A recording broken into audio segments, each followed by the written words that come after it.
Amazing grace, how sweet the sound that saved a wretch like me. I once was lost, but now I'm found.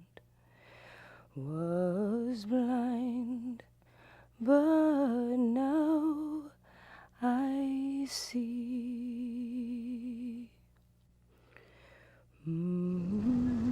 I think that the people who I see come down here see this almost as a calling. When children first come in, they sometimes will cover up when you're trying to hug them. They're trying to block and throw their defenses up. I have never known the harshness of life that many of these children have had to endure. Their parents cannot take care of the children. The drugs, that's their main purpose in life. People ask me, how can you do this, or why do you do this? But I find Faith House to be a place of hope.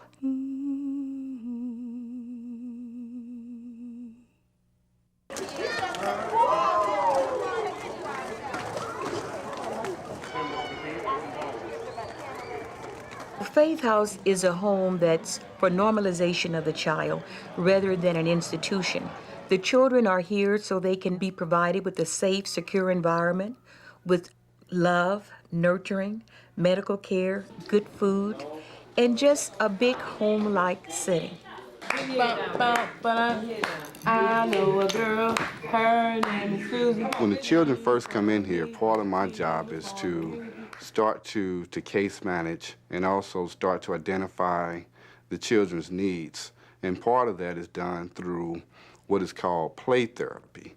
And for the kids, it's just playing. And for me, it gives me an opportunity to get down on the floor, play with the children, see what they can do as far as their motor skills, see how far they can throw a ball, see how fast they can run, see how many steps they can climb. Many of them come drug exposed, so they're hooked themselves in a sense. They go through all the withdrawal symptoms that you might see in an adult who's trying to break the habit. They go through the tremors, the shakes. It's difficult to console them.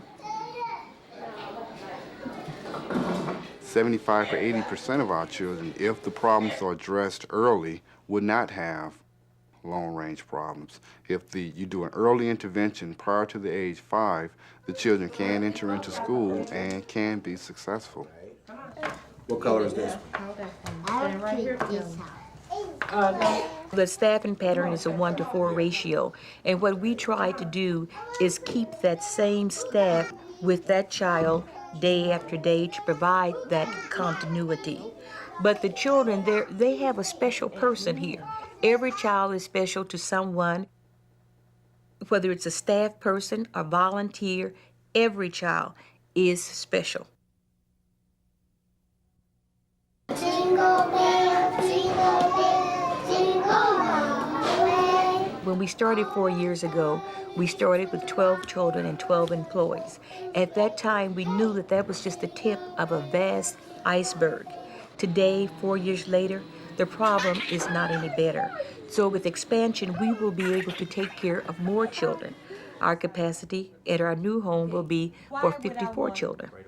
The living room. I guess It'll be a place where people can come for respite. We'll have counselors on staff there where if a parent is having some problems with drugs and alcohol, we would like to be a place where they can come. We would like to be a safe place in the neighborhood where everyone can come and we can have a positive influence on the neighborhood, on the community, and on people of the city of St. Louis.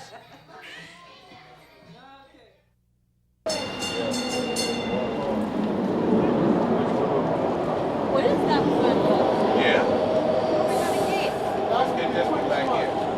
We need these children. These children are our future. They're going to be the lawyers, the doctors, the police officers. So it's important that we get involved now. A little help now will save a lot of problems in the future.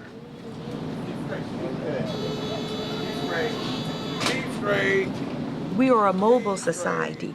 We don't have that family life that we used to have where the grandparents, where everyone was in the house, where the neighbors were looking out for you. It's just a new day, a new society.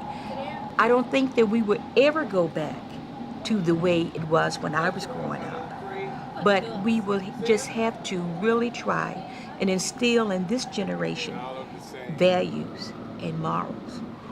That's where we're going to the airport. Are you enjoying the ride? There's one. See that? Look up, Callie. Look up at me. Look. See that plane coming in? We cannot continue to depend on large government agencies to solve our problems for us. We're going to have to start to solve some of our own problems in our own communities. We pay now or we pay later. We need to provide these children with a continuity of care, not bounce them around from foster home, back with mom, back to another foster home. We need to have faith in these children, faith in our beliefs that we can make life better by providing that structure and that continuity of care.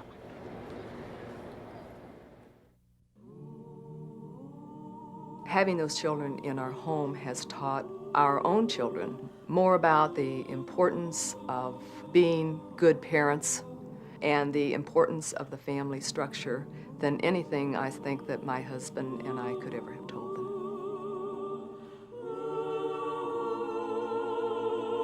There's an African proverb that says, "It takes a village to raise a child." We must do for more than just our own.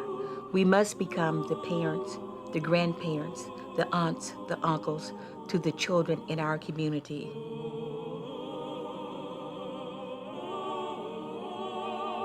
If I had one wish, it would be that we could lock Faith House doors because it isn't needed anymore.